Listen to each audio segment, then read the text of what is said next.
Okey, Assalamualaikum warahmatullahi wabarakatuh. Selamat malam. Jadi cikgu nak respon kepada pelajar yang tanya semalam berkenaan dengan bagaimana nak melukis tangent bagi soalan kadar tindak balas. Okey. Jadi untuk kita gunakan konsep tangent dalam soalan graf ni, okey. Dia merujuk kepada penyataan soalan. Okey, yang mana dalam penyataan soalan ni cikgu dah buat satu sampel untuk anda. Okey, dia akan tanya pada kamu soalan berkenaan dengan kadar tindak balas ini, iaitu kadar tindak balas pada tempoh masa tertentu. Okey, kalau nampak kat sini, okey, dia dinyatakan, disebut kadar tindak balas pada masa tertentu adalah sama dengan kecerunan yang kita namakan sebagai tangent. Jadi kecerunan ini atau tangent kita letakkan dia sebagai satu garis lurus yang kena pada garisan lengkung graf yang kita dapat. Okey, kalau tengok ni adalah daripada contoh dalam buku teks cikgu ambil. Dia tak ada accurate data. Jadi cikgu kena tengok daripada graf tersebut yang mana persilangan yang diperolehi lah. Melibatkan graf masa melawan dengan isi padu. Okey, jadi kita akan cikgu plotkan mengikut data daripada graf tadi. Okey, dan kita akan dapat start daripada 0, 0, 0, kemudian diikuti dengan 5 pada masa 5 saat sehinggalah menjangkau kepada 40 saat. Okey, 40 saat di sini. Okey, dan gambaran graf itu adalah dalam bentuk melengkung. Okey, jadi soalan yang ditanya, cari kadar tindak balas pada masa tertentu. Okey, dan pada masa tertentu itu dinyatakan adalah pada T sama dengan 20 saat. So 20 saat ini, okey, adalah di sini. Jadi cikgu dah highlightkan T 20 saat. Okey, T 20 saat. Okey, kemudian apa yang cikgu buat, cikgu naikkan garisan putus-putus sehingga menyentuh kepada garisan lengkung graf ni tadi. Okey, garisan lengkung graf tadi, dan kita akan dapat satu titik persilangan di sini menunjukkan masa 20 tadi kena pada garisan lengkung. Okey, kita tak boleh dapatkan data ini direct melalui garisan melintang terus kepada paksi Y ataupun paksi isi padu. Okey, kerana apa? Sebab soalan ini bertanyakan kepada kamu kadar tindak balas pada masa tertentu yang dinamakan sebagai kecerunan. Jadi T20 ini memberikan maklumat pada kamu supaya mencari satu garisan tangent ataupun garisan lurus. Okey, jadi apa yang perlu kamu buat? Tandakan titik tadi dan kita akan mulakan melukis garisan lurus. Okey, sekejap cikgu settingkan dulu gambar rajah kamera ni. Alright.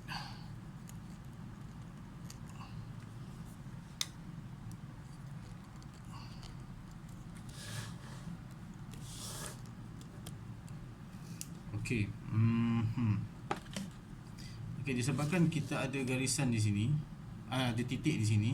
Jadi apa yang kita buat? Kita akan hasilkan satu garisan lurus yang akan menyentuh pada satu titik tadi sahaja, iaitu titik T20 tadi.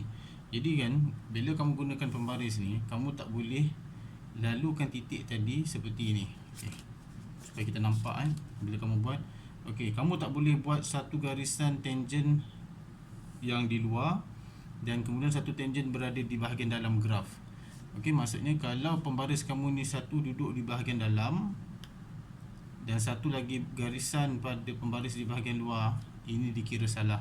Begitu juga dengan kalau pembaris bahagian atas ni masuk ke dalam, yang luar, yang garisan di pembaris di bahagian bawah ini, okey, dia berada di luar graf, pun sama salah. Dia nak dua-dua garisan yang kita bentuk ini berada di luar graf garis lengkung.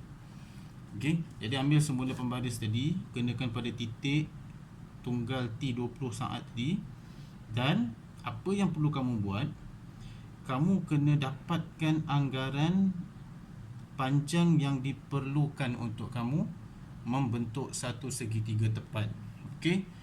Jadi caranya, kamu pastikan apabila kamu melukis garis lengkung tu, pastikan sudut, okey, sudut di sini dan sudut di sini, okey, cikgu highlight kan di sini adalah sama, yang mana A equals to B. Okey. Sudut A dan sudut B adalah sama. Okey, di sini dan di sini. Jadi kalau katakan contoh ini titik kamu dapat, okey, sebelah sini sudut dia terlalu besar dengan sudut daripada garis di bahagian sebelah atas tak sama. Yang sebelah sini kecil, sebelah bawah besar. Kemungkinan besar kamu akan dapat data yang tak berapa tepat ataupun tak berapa accurate. Okey, disebabkan kita nak dapatkan jangkaan saja, okey, dan kita nak dapatkan kawasan titik yang mudah untuk kita baca. Jadi pastikan sudut antara kedua-dua belah side garisan lurus tadi adalah sama, yang mana cikgu lorekkan ni tadi. Okey, so gariskan. So you garis panjang. Okey, tak kisahlah panjang mana kamu nak dapatkan. Okey, once you dah dapat garis mana yang kamu nak buat tadi. Okey, sekarang kita tengok dia menyentuh pada titik yang mudah kita nak baca. Okey, untuk cikgu suka untuk membaca data yang mudah cikgu dapat tengok. Okey, kita tengok kat sini 10 saat, sini 30. Tadi T20. Jadi the measuring area dia daripada 30 saat tu kita naikkan kat sini dan kita crosskan dekat garisan lurus tadi. So dia akan stop dekat sini. Begitu juga dengan 10 saat tadi, kita akan cross kat sini sebagai titik berakhir ataupun titik garisan ini akan berhenti. Okay, so kita dah dapat dua titik. Jadi apa yang kita perlu buat, dia ambil pembaris, gariskan panjang ke bawah, dan garisan sebelah sini kamu melintangkan panjang untuk dia bertemu membentuk satu segitiga bersudut tepat. Okey, so you dah dapat satu segitiga. Okey, jadi formula untuk kadar tindak balas kita dah tahu.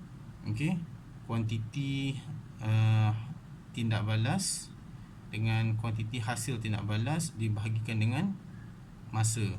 Okey, disebabkan sini kita ada dua perbezaan data bagi setiap nilai yang kita perlukan. Okey, untuk bahagian PR yang cikgu labelkan P, Q dan juga R. So untuk PR ni kita akan kira sebagai perbezaan isi padu pada paksi Y. So yang atas nilai besar akan tolak dengan nilai kecil. So kat sini cikgu kira-kira, okey, ya, cikgu kira-kira kat sini lebih kurang dapat 47 lah.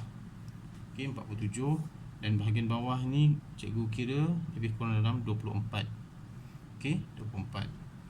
Jadi 47 cikgu gunakan formula perbezaan kuantiti tindak balas 47 tolak 24 dibahagikan dengan perbezaan masa antara Q hingga R, iaitu 30 tolak dengan 10.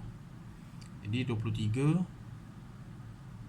okey, 23 bahagi dengan 20, kita akan dapat 1.15 cm cube S negatif 1. Okey, persoalan yang timbul, kenapa dalam buku teks data yang diperolehi tak sama dengan jawapan cikgu? Okey, cikgu dah merujuk kepada soalan kimia. Macam kenapa kes ini berlaku? Sekiranya soalan ditanya pada kamu seperti contoh T20 dan juga T40. Okey, T20 dan T40 tidak akan menghasilkan kadar tindak balas yang sama. Maksudnya, okey,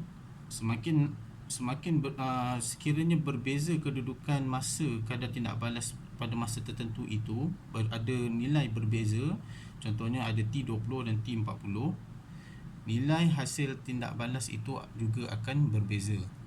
Maknanya dia tak akan sama pada setiap lengkung-lengkung yang diperolehi. Jadi mengikut daripada pengamatan cikgu, okey, jadi graf yang diperolehi pada buku teks tersebut juga sebenarnya boleh berubah sekiranya kita letakkan titik T20 tadi dengan mengukur pada sudut yang sama pada kedua-dua belah garisan tangen, dan kita boleh letakkan pada mana-mana penghujung garisan tadi untuk membentuk segitiga pada mana-mana nilai yang kamu selesa. Tak semestinya kamu nak ikut macam cikgu tadi, tapi mungkin kamu nak lajakkan lagi. Okey, lajakkan sampai ke atas dan ini ke bawah lagi, dan kamu crosskan membentuk segitiga pun boleh. Tetapi macam cikgu cakap tadi, setiap titik pada masa tertentu yang dinyatakan pada kamu, dia akan memberi nilai berbeza sekiranya lebih daripada satu nilai. Contoh sini ada T20, sini T40. Nanti kita tengok contoh satu lagi cikgu akan buat. Okey, jadi untuk contoh hari ini, untuk malam yang pertama ni, dia fokus kepada T20. Okey, jadi soalan ini mengelirukan pelajar sekiranya bagaimana nak menentukan bila perlunya ada garis tangen. Okey, jadi skill pada soalan ini merujuk kepada ayat. Okey, ayat yang ditanyakan pada kamu, iaitu nyatakan atau tentukan kadar tindak balas pada tempoh masa tertentu yang mana kita tahu dia adalah kecerunan, atau dalam bahasa lainnya adalah tangen. Sebab kita tahu kecerunan mesti datang dalam bentuk segitiga. Teorem Pythagoras untuk cari sudut garisan condong itu merujuk kepada kecerunan. Okey, jadi kat situ cikgu dah terangkan. Okey, untuk next contoh cikgu akan tunjuk sekejap lagi.